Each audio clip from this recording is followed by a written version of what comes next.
The local.no, Norway's news in English, reported late last week that Norway's largest bank calls for a total end to cash. And Norway's largest bank, DNB, has said that cash has fallen out of favor with everyday Norwegians and is instead primarily used on the black market and in laundering schemes. Today, there's approximately 50 billion kroner in circulation, and the Central Bank of Norway can only account for 40% of its use. Oh, heaven forfend. That means that 60% of money usage is outside of any control. Da, da, da. We believe that is due to under-the-table money and laundering. Bank executive Trond Bentestuen told VG. There are so many dangers and disadvantages associated with cash, we have concluded that it should be phased out. But not to worry, apparently the finance ministry is not in support of this proposal, at least not at this point. Finance Ministry spokesman Tor Vamrak said that although the government sees where DNB is coming from, we have no plans to change the law in this area now. Well, I suppose the average Norwegian following just the Norwegian news might breathe a sigh of relief that this is just some quirky idea from some quirky bank executive that will amount to nothing. But that isn't really the case. This is not just some random idea from some random Norwegian bank executive. It is an idea that, if you have been paying attention to the financial media of all the various different countries of the world, you will know is coming up with increasing frequency in recent years, from Canada to Denmark to Israel to India to France. Many, many other countries besides have seen various steps along the path towards the implementation of the cashless society.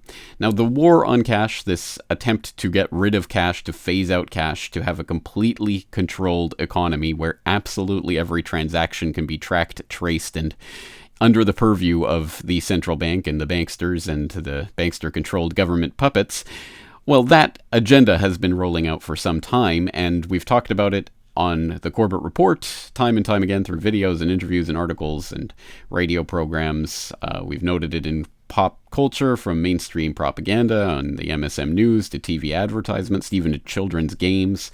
We've looked at the different reasons that they give why we must eliminate cash. Oh, it's all about drug dealing, like HSBC's drug dealing. I have another article up about that today. Tarnished by terrorism, tainted by tax evasion, just plain dirty. It carries so many germs. Oh, you use cash? Ew, icky. Not to mention it's just so outdated. Oh, you're so 20th century.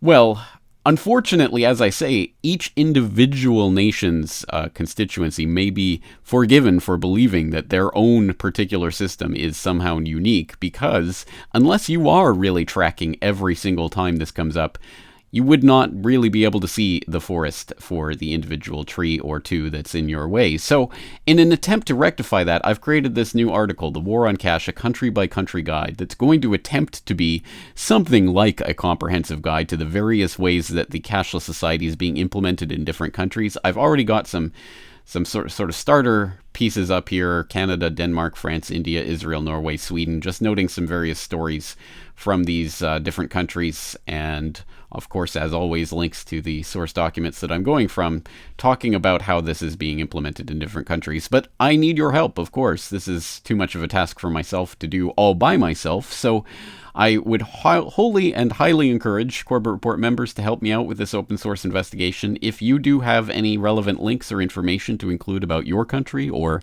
another country that you know about and its implementation of cashless society programs, or trying to phase out cash, or even government restrictions on cash, please do let me know in the comment section of the article so that I can add it here. I really do want this to be a step-by-step, country-by-country guide to all of the various major programs that are going on right now around the world, so that people can see it is not just one or two isolated programs in one or two countries. It is happening all around the world simultaneously. It is part of a coordinated agenda, and if you want to know more about that article, that agenda, you can click on some of my links here to find out some of the information from previous articles about why they are doing this and what it really means for the future of the New World Order. At any rate, that's going to do it for today. Thank you in advance for your participation in this open source investigation. The link to this article, of course, in the show notes for this video if you happen to be watching it on YouTube. Until next time, James Corbett, corbettreport.com.